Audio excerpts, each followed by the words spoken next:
Welcome to food facts channel. తపాల చెక్కలు ఎలా చేయాలో తెలుసుకున్నాము. ముందు సరిపడ బియ్యం పిండిని తీసుకోవాలి. దాంట్లోకి మనకు కావాల్సిన ఉల్లిపాయలు, పచ్చిమిరపకాయలు తీసుకోవాలి.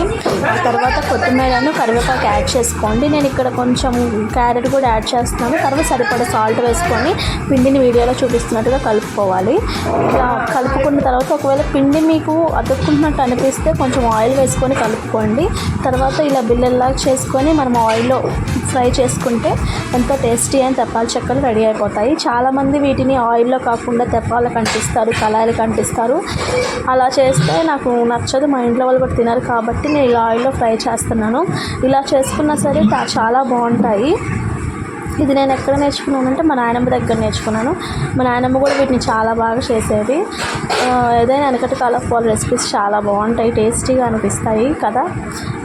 మీ ఊర్లో వీటిని ఏమని పిలుస్తారో కామెంట్ చేయండి. మా సైడ్ తపాల చెక్కలు అంటాం మేము. ఇంకా ఈ ఛానల్ కొత్తది కాబట్టి సపోర్ట్ చేయండి గైస్. అలానే సబ్స్క్రైబ్ కూడా చేసుకోండి. Bye all.